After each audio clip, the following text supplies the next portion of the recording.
Guys अभी हाल ही में जो डीआरडीओ के चीफ है समीर वी कामत जी उनका एक इंटरव्यू सामने आया है जिसमें उन्होंने आरएनडी में क्या परेशानियां इंडिया में आती हैं और क्यों आरएनडी बहुत ज़रूरी है किसी भी स्टार्टअप चाहे वो छोटा कंपनी हो चाहे वो बड़ी डीआरडीओ जैसी ऑर्गेनाइजेशन है आरएनडी क्यों इतना ज़्यादा इंपॉर्टेंट है और क्या अगर फेल होना बहुत ज़रूरी होता है। आप एलन मस्क का एग्जाम्पल लीजिए उन्होंने कभी सोचा भी नहीं था दुनिया में किसी ने कि एक बार जो रॉकेट स्पेस में चला गया उसको हम रीयूज भी कर सकते हैं धरती पे वापस लाके, लेकिन एलोन मस्क ने कहा मुझे ये ऐसा करके ही दिखाना है। उसने उसके मिलियंस ऑफ डॉलर्स वेस्ट हुए हैं फैल्कॉन को टेस्ट करने में कि कैसे वो रॉकेट आके रीयूज हो, जमीन पे वापस लैंड करे। उन्होंने कितने ही बार ये करके देखा, कभी जमीन पे उन्होंने रॉकेट को पकड़ने की कोशिश करी बट नहीं हो पाया, ब्लास्ट हो जाता था।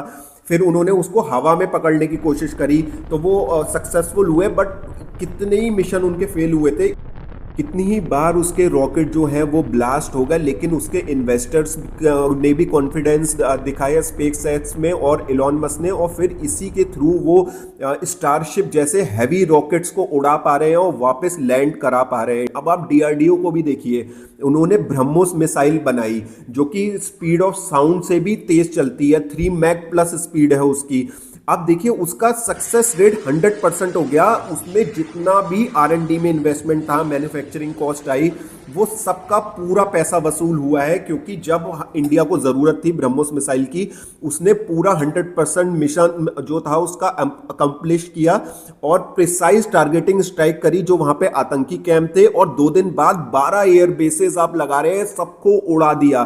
तो ब्रह्मोस जो है वो अब अपना काम पूरा कर चुकी है 90%, जिस चीज़ के लिए वो बनी थी वो कर चुकी है। अब आरएनडी क्यों इंपॉर्टेंट होती है? अब देखिए जो ब्रह्मोस मिसाइल थी वो वहां के डिफेंस सिस्टम जो पाकिस्तान के थे उसको नहीं पकड़ पाए।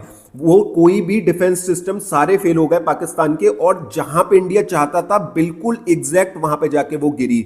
अब क्या है कि अब इसका काम पूरा हो चुका है, अब उससे भी आगे इंडिया को बढ़ना है। इसी के लिए आरएनडी की जरूरत पड़ती है। अब इंडिया हाइपरसोनिक मिसाइल की तरफ जा रहा है। जो ब्रह्मोस है वो सुपरसोनिक है, हाइपरसोनिक की स्पीड इससे भी ज्यादा होती है। तो आरएनडी इसलिए जरूरत होती है। डीआरडीओ बेस्ट ऑर्गेनाइजेशन है डिफेंस में अमंग वर्ल्ड। इतने हाईली स्किल्ड साइंटिस्ट हैं हमारे डीआरडीओ में। आप मिसाइल्स बेस्ट, वर्ल्ड की बेस्ट मिसाइल डीआरडीओ बना रहा है। ड्रोन्स, एआई टेक्नोलॉजी, सब में डीआरडीओ आगे है। लेकिन यही चीफ का कहना था कि इनोवेशन बहुत ज़्यादा इंपॉर्टेंट है, फंडिंग बहुत ज़्यादा इंपॉर्टेंट है, और अगर कोई मिशन फेल होता है तो क्रिटिसाइज नहीं करना चाहिए, बट हमें उससे लर्न करके और